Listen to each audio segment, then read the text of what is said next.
The live TV, सच सबसे आगे।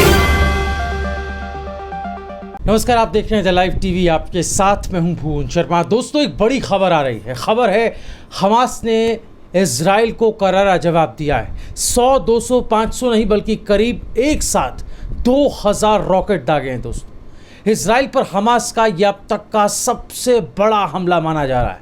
TV9 Bharatvarsh में चली इस खबर को आप देखिए। हमास ने यह बड़ा कदम तब उठाया जब इससे पहले इजरायली सेना ने मीडिया हाउसेस को निशाना बनाकर इनकी इमारत को ही ज़मींदोज़ कर दिया था। उसके ठीक बाद मिसाइलों का बड़ा ज़ख़ीरा अंगारों की बौछार बनकर इजराइल पर गिराया गया। इतनी बड़ी तादाद में छोड़ी गई इन मिसाइलों को जवाब देने के लिए आयरन डोम नाम का इनका डिफेंस सिस्टम भी जवाब दे गया होगा। नुकसान की खबरें आते ही हम आपको अपनी आगे की वीडियोस में बताते जाएंगे, जानकारी देते जाएंगे। लेकिन फिलहाल तो इजराइल के हालात इस हमले के बाद से बहुत ज़्यादा बुरे हैं। अंदर वैसे ही यहाँ गृह युद्ध का माहौल है, उसे और इसने अंदर से खोखला बना दिया है। जो नज़ारा आपने अभी तस्वीरों में देखा, ठीक वैसा ही कुछ आलम आज से ठीक 3 दिन पहले देखने को आया था। तब की ये खबर आप देखिए। लिखा है हमास ने 130 से ज़्यादा रॉकेट इजराइल पर दागे। नेतन्याहू ने इमरजेंसी घोषित की। इनमें से कई रॉकेट तेल अवीव में दागे गए। दोस्तों, ये खबर मैं आपको इसलिए बता रहा हूँ कि आप ये समझ सकें, जान सकें, आपको ये मालूम चल सके कि जिस इजराइल में 130 से ज़्यादा रॉकेट दागने पर इमरजेंसी लागू कर दी गई, वहाँ 2000 से ज़्यादा रॉकेट गिरने पर अब क्या हाल होगा, इसका अभी सिर्फ हम अंदाज़ा ही लगा सकते हैं। हमास की तरफ से ताज़ा हमले को शामिल करें तो अब तक लगभग 4300 से ज़्यादा मिसाइलें दागी जा चुकी हैं इजराइल पर।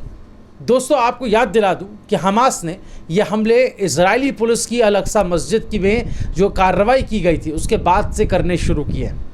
दरअसल ये मस्जिद यरूशलेम में है, जहां 7 मई की शाम पुलिस और फ़लस्तीनी प्रदर्शनकारियों के बीच हिंसक झड़प हो गई थी।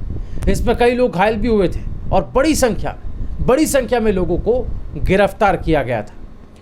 तो जो इजराइल आयरन डोम को लेकर या यूँ कहें अपने डिफेंस सिस्टम को लेकर अपनी पीठ थपथपाता है, वो अभी हमास से मिल रहे इतने बड़े और करारे जवाब पर चुप क्यों है? पूरी अंतर्राष्ट्रीय बिरादरी, पूरा मध्य एशिया, दक्षिण पूर्व एशिया, जिसमें चीन जैसा बड़ा मुल्क भी शामिल हो गया है, आज फिलिस्तीन के साथ आकर ये लोग खड़े हो गए, ये मुल्क खड़े हो गए। जो ये बताता है, अपने आप में ये बताता है कि इस लड़ाई में पलड़ा आखिर किसका भारी है। उधर बात भारत की करें तो यहाँ कुछ ऐसे लोग हैं दोस्तों जो शुरू से ही #IStandWithIsrael करके दिन रात ट्विटर पर अपनी भक्ति साबित करने पर लगे रहते हैं। कोई इनसे पूछे कि किस आधार पर आप इजराइल का समर्थन कर रहे हैं, लेकिन जवाब नहीं। चलिए मैं ही आपको बता देता हूँ। दरअसल वो आधार है, वो कारण है दुश्मन देशों का मुस्लिम देश होना। जी हाँ, ये तथाकथित हिंदू जो इस लड़ाई को 2 मुल्कों के बीच ज़मीन की नहीं बल्कि यहूदी और मुसलमानों के चश्मे से देख रहा है, तो उनका इस तरह से इजराइल के साथ जाना तो लाजमी है ही। लेकिन अब ऐसे ही नफरती अंधे समर्थकों के लिए ऐसी खबर मैं बताने जा रहा हूँ जो उनके पाँव के नीचे से ज़मीन निकाल देगी, खिसका देगी।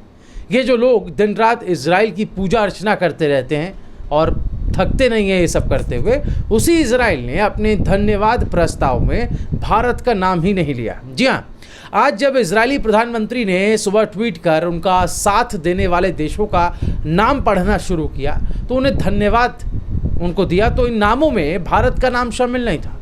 इससे बड़ी और घनघोर बेइज्जती आखिर क्या हो सकती है?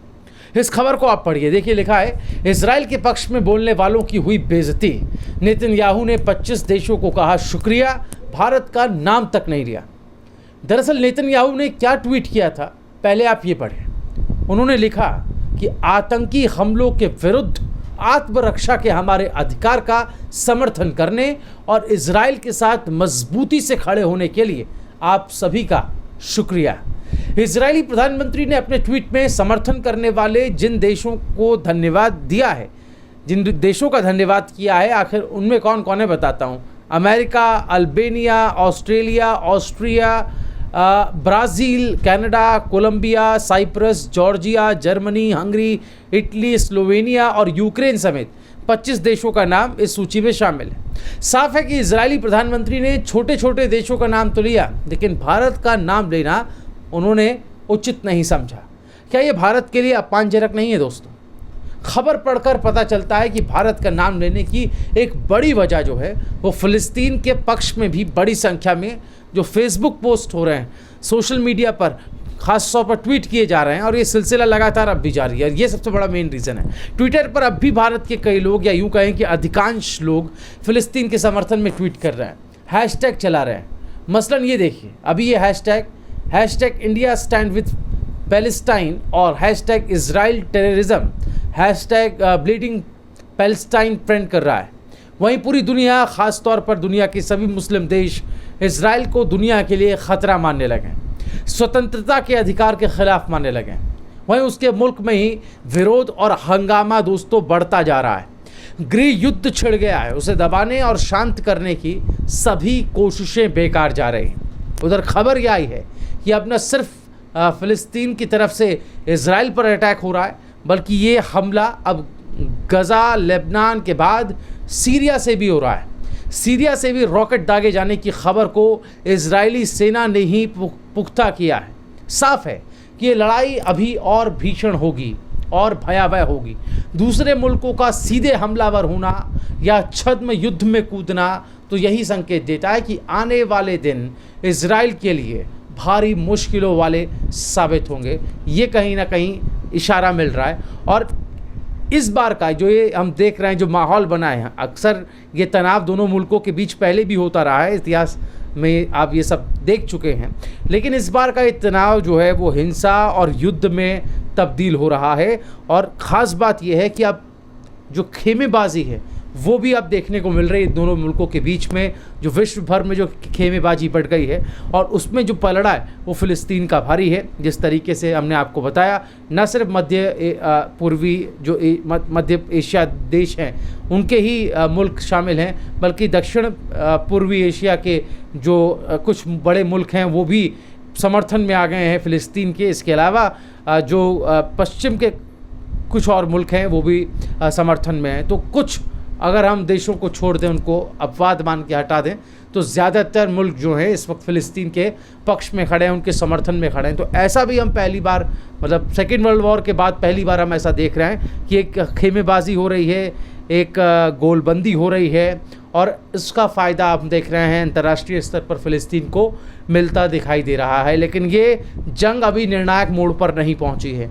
हमला भले ही अब फ़िलिस्तीन की तरफ से तेज़ हो गया है, अभी तक अपनी पीठ थपथपा रहा था इजराइल आयरन डोम का नाम लेकर के, लेकिन अब जिस तेज़ी के साथ मिसाइल और रॉकेट्स दागे जा रहे हैं, जिन नंबर्स बड़े तादादों में दागे जा रहे हैं, वो कहीं ना कहीं अब इजराइल की मुश्किलें दोस्तों बढ़ा रहा है। आपकी राय क्या है? आप हमें कमेंट करके ज़रूर बताएं।